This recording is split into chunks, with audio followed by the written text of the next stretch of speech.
Bonjour Charles. Bonjour Yves. Merci beaucoup de nous recevoir. Est-ce que vous pourriez nous faire un premier bilan de l'année 2021 et également nous indiquer comment se passe le début du premier trimestre 2022 pour Audacia ? Bon, 2021, c'était une année riche en événements. On est quand même rentré en bourse. On a lancé de nouveaux fonds de venture et on a recruté plein de gens super. Donc, une très belle année. Et alors, depuis le début de l'année, on accélère dans ces lancements de nouveaux fonds. Donc, on a le fonds dédié aux technologies quantiques qui est le seul fonds mondial de sa catégorie, donc, qui s'appelle Cantonation, qui va faire son final closing là, ces jours-ci. Et puis, on prépare déjà le fonds successeur. Et puis, on a le fonds dédié au New Space, donc, c'est-à-dire l'industrie spatiale, hein, qui est en plein bouillonnement. Et donc, et on est en train de s'allier pour ce fonds avec le leader de l'accélération de start-up de l'aérospace au niveau mondial, qui s'appelle Starburst. Et puis enfin, il y a quand même, je voulais mentionner un fonds qui n'est pas un fonds de venture, là en revanche, un fonds de growth, donc en français, capital développement, qui s'appelle N4G, donc Nature for Growth. On est un petit peu anglo-saxon ici, c'est vrai.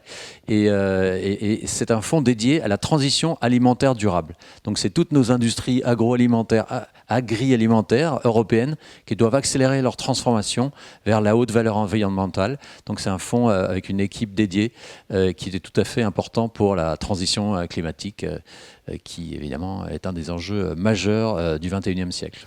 Merci Charles pour la présentation de ces 3 produits. Alors vous commencez à être très connu chez Audacia auprès des professionnels du patrimoine. Quelles sont en la matière vos principales ambitions, vos principaux projets pour 2022 ?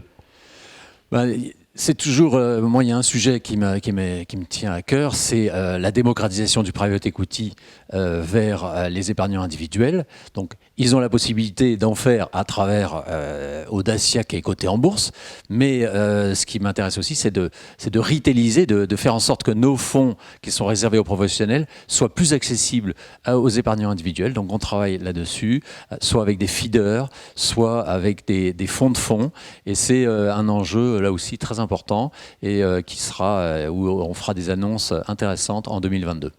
Merci Charles. En termes de produits, d'autres idées en cours ?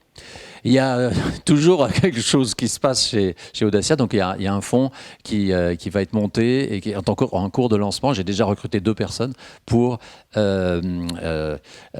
s'intéresser aux défis énergétiques, hein, donc en pleine actualité, donc par la deep tech, c'est-à-dire et qui investira dans les entreprises qui réfléchissent au nucléaire de 4e génération et à tous les marchands de pelle et pioche de ces nouveaux opérateurs, parce que bien sûr, les énergies nouvelles, le renouvelable, c'est super, mais ça ne peut pas être l'unique solution pour adresser le défi énergétique mondial et la décarbonation de nos économies. Merci beaucoup Charles pour votre temps. On suivra évidemment toute l'année 2022 le développement d'Audacia auprès des professionnels de patrimoine. Donc à très bientôt. Merci Yves.